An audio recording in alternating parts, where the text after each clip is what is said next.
మనం స్మరించే దైవనామ స్మరణలో బీజాక్షర మంత్రాల్లో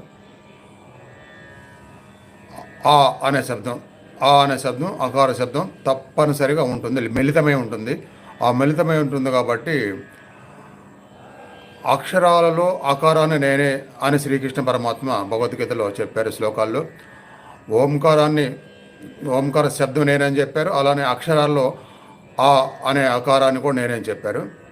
అలాంటి ఆకారం మనం స్మరించే ప్రతి స్తోత్రంలో, శ్లోకాల్లో, ప్రతి నామంలో, నామస్మరణలు అన్నింటిలో ఉంటుంది. కాబట్టి ఆ శబ్దం మీద మనం మనసు నిలపగానే దైవం యొక్క ప్రకంపన మన శరీరంలో పూర్తిగా మొదలైపోద్ది.